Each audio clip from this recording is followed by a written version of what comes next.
ordinateur pour lui confier le récit de mes aventures. Deuxio, je reconnais volontiers avoir fait appel à un nègre et même à deux, qui sont mes ghostwriters, pour reprendre le terme anglais, plus élégant à mon goût.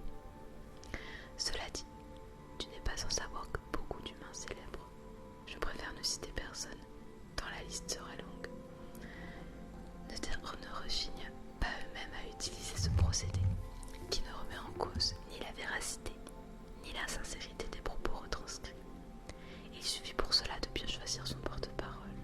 Or, ces confidents idéaux, je n'ai pas eu à les chercher bien loin, et pour cause. Je les avais là, sous la patte, à mon entière disposition. Même si nous savons tous que chaque être recèle une part d'ombre et de mystère, sache que mes interprètes me connaissent comme leur poche et que nous nous comprenons à demi-mot le plus souvent. À qui, sinon à eux, pouvais-je me confier la tâche de retracer mon parcours et de traduire le fond de ma pensée sans craindre de l'avoir détournée, déformée, trahie. Je leur fais une confiance aveugle, totale, absolue. C'est dire, c'est dit. Une fois arrivé, lorsque j'aurai partagé mon histoire avec toi et que nous devrons nous séparer, tu sauras qui je suis, d'où je viens, ce que j'ai vécu, quelles ont été mes souffrances, mes joies, et d'une certaine façon, cela nous liera pour la vie, même à distance. J'ai tellement de choses à te raconter que, pour être certaine de ne rien omettre, je crois que je vais commencer par le début.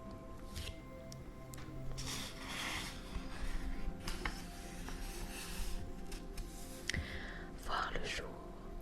Où suis-je? Mes yeux sont fermés, aveugles. Tout est plongé dans l'obscurité. Mais je n'ai pas peur. Je viens de naître. Je ne sais rien du monde dans lequel j'arrive. Rien de ses dangers. Rien de sa violence, ni de ses merveilles. Rien de rien. Je vis.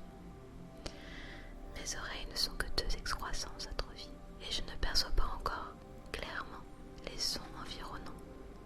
En revanche, je sens bien autour de moi, tout contre moi, une chaleur mouvante, moelleuse, enveloppante, celle de mes frères et sœurs blottis, comme agglutinés les uns sur les autres, leur odeur mi-aigre, mi-sucrée, pareille à la mienne, une odeur de lait caillé.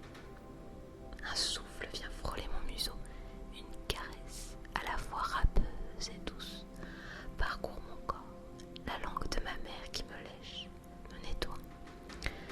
Première toilette, premier geste d'amour. Maman, quelle mystérieuse source d'information nous a mis au courant. Comment avons-nous deviné que la nourriture est là, en elle, cachée dans ses flancs? Qu'importe, déjà nos museaux avides se précipitent et se disputent l'accès aux tétines gorgées de lait. D'instinct, nos pattes avant font pression sur son ventre en un mouvement de pédalage frénétique, afin que le liquide nous arrive plus vite et plus abondamment, malmenant la chair, même qui nous a mis au monde. La fin ne justifie-t-elle pas les moyens? À ce régime, nous profitons de jour en jour. Bientôt, nos yeux s'ouvrent, nos oreilles se déploient, nos minuscules museaux aplatis s'allongent. Éveil progressif de tous nos sens, outil indispensable à la découverte de l'univers où la destinée nous a parachutés. Par parenthèse, évitez de prendre bêtement au sérieux tous les racontards qui circulent. Par exemple, celui très répandu, selon lequel nous, autres chiens, ne voyons la vie qu'en noir et blanc, comme sur vos vieux postes de télévision d'un autre siècle. Mon œil, si je peux me permettre, sachez que nous bénéficions d'une excellente réception. Couleur. Désolée pour le petit bruit de portable. Pour preuve, je vois autour de moi de hautes herbes, d'un vert tendre, puis des buissons plus foncés, piqués de baies rouges et de fleurs de toutes sortes, mais surtout jaunes et oranges. Au milieu d'elles vient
se déplacer dans les airs. Mi-curieux, mi-méfiant, nous les observons à distance. Agréables et fraîches, les premières heures du matin laissent bientôt place à une chaleur moite qui finit par tout écraser. Et tout à coup, voilà qu'au beau milieu de la journée, il fait nuit noire. Du ciel plombé, des quantités d'eau dont vous n'avez pas idée s'abattent sur nous. Inutile de préciser que je n'aime pas ça. Ma mère, mes frères, mes sœurs et moi vivons dehors, et les feuilles des arbres ne nous protègent que des toutes premières gouttes. Après, c'est la douche forcée, et j'ai horreur d'être mouillée. Je déteste plus encore